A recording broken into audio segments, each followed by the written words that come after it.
जी, RJD की नाराजगी तो है, लेकिन जब 17 महीने सरकार में थी तो आरजेडी भी नीतीश कुमार की बहुत तारीफ करती है।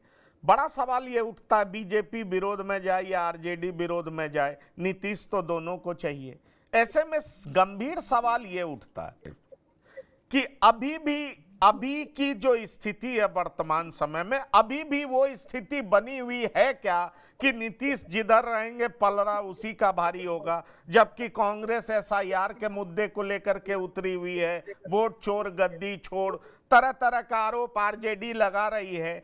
क्या इस सब आरोपों का फायदा होता हुआ महागठबंधन को दिखाई पड़ रहा है क्या, और अभी भी नीतीश की वजह से एनडीए मजबूत दिखाई पड़ रहा है क्या? आप कैसे देखते हैं इसको?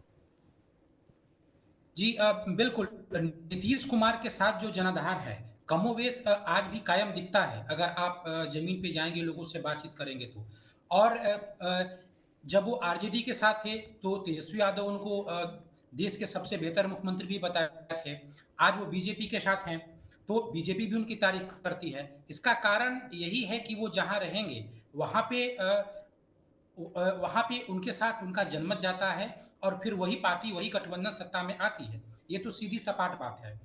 आज भी उनके साथ उनका जनाधार कमोबेश है ही। और अगर जो नहीं है उसका कारण अभी सिर्फ यही एक मैसेज है कि क्या नीतीश कुमार चुनाव के बाद मुख्यमंत्री रहेंगे या चुनाव के बाद जदयू का क्या हाल होगा। लेकिन अगर इन बातों को छोड़ दें तो उनके राह में कोई बहुत बड़ा अवरोध दिखाई नहीं देता है। और जो एसआईआर का मुद्दा है, एसआईआर का जो मुद्दा है, ये भले ही विपक्षी पार्टी इसको इस वक्त बहुत बड़ा मुद्दा बनाए हुए है, लेकिन ये 2024 के संविधान बचाओ वाले आंदोलन की तरह नहीं बन पाएगा। जो संविधान बचाओ वाला जो मुहिम था 24 में, वो कहीं ना कहीं उसके जरिए विपक्षी पार्टी ये बताना चाह रही थी कि इसके कि अब आपका आरक्षण खतरे में है। अब लेकिन इस बार उस तरह का माहौल नहीं है। खुद बीजेपी भी जातिगत जनगणना की बात की है। बिहार में जो जातिगत जनगणना हुई है वो नीतीश कुमार के नेतृत्व में ही हुई है। शुरुआत महागठबंधन में हुई और अंत एनडीए में हुआ, लेकिन नीतीश का नेतृत्व तो रहा ही। तो अब आरक्षण वाले इशू को लेकर के विपक्षी पार्टी कोई उस तरीके की मुहिम नहीं चला सकते हैं। मुझे लगता है कि सबसे बड़ा मुद्दा है जो उनके हाथ में इस वक्त नहीं है।